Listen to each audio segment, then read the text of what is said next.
Okay, everyone.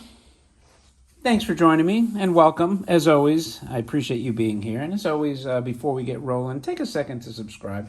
I would appreciate it. And I have here a kind of an interesting video because I'm going to tell you about a toy not to buy. And I like almost every toy, but not this one. And I don't even mean that Hasbro space game because that one's pretty cool. It's even cool as a background image, which is what I'm going to use it for. I think I showed you that when I did my little kind of behind the scenes look. And as you can see here, before I get into the robot that I'm going to warn you not to buy, this is the Hassenfeld Bros. That's the contraction is Hasbro. So I got to show you this way because see the Hassenfeld brothers is Hasbro. And I got this just because it was very cheap, and just cool graphics. I like the rocket. It's period time, 60s. I'm not going to open it, and I guess over here it was Save at Dawes. It went from 98 to 47 cents. That is a freaking bargain, huh? 47 cents. Can you imagine 2 quarters and you got yourself a cool little space game? And it does have like neat little space graphics in there. And this part looks a little chintzy, but that's all right. Like I said, it's good for background. So anyway, what's going on here? I'm going to tell you, don't buy a Venus robot. This thing is just so freaking lame, besides the fact that it's not working. I don't know if the auction house described it that way, but it was so pristine, and I'm going to have to look, but the box is nice. It has the, but let me tell you something. There's a reason this guy wants to shoot this robot. I agree with him 100%. I feel like doing it myself, using it for target practice. And, why do I feel that way? Well, it's a cool box, too. I mean, for a little robot, it's actually kind of deep box.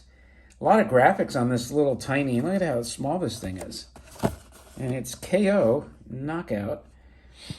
And that's pretty much the panels. But you know why? Because it's not working. I'm not going to try to go through this again. I put a battery in. But, the problem is, and I think the Robot Hut mentioned this, this thing's got this cheap, crappy, look at that, plastic hinge.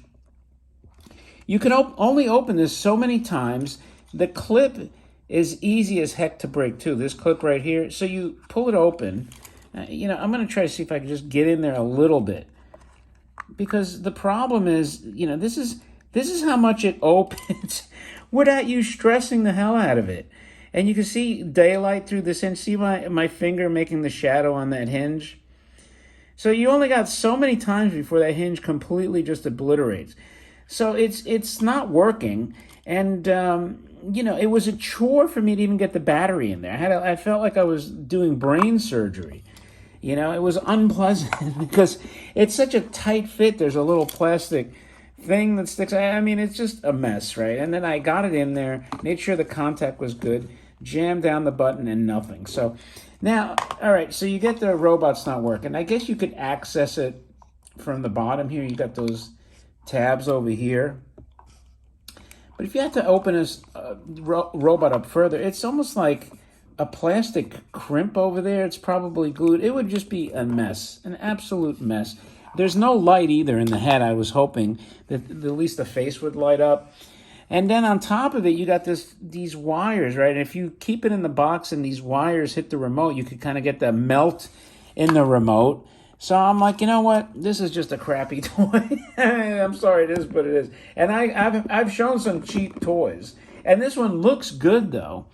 And maybe if you're lucky, and you got to remember, though, even if you get one working, right? How many times can you ever actually demo it with this hinge you got like, 5 times? If you opened it up all the way really fast, you would just obliterate that hinge, and then you're going to have 2 halves of the remote. Then you'll be taping it. It's going to look like crap. So, look, this is just a bad buy. I mean, if you want it for a static display, it's okay. If you want it as something that you occasionally want to run, I would say look elsewhere. It is nice. The box is nice. Graphics on the box are nice. The robot itself is pretty cool. This is tin. I believe this is tin, yeah. This chest piece is tin. It's not a sticker. The faceplate here, the red, is tin. It has that zoomer vibe to it. The blank stare that they're famous for. But, other than that, you know what? If you can get something different that's a little more useful or practical, or that actually functions, that I would advise you to go with that. So this is my public service announcement for collectors. I'd say make this the last thing you buy. With that, thanks for listening. I hope you appreciate my advice. And if you do, thumb up the video, leave a remark, and don't forget to subscribe. With that, I'll talk to you later.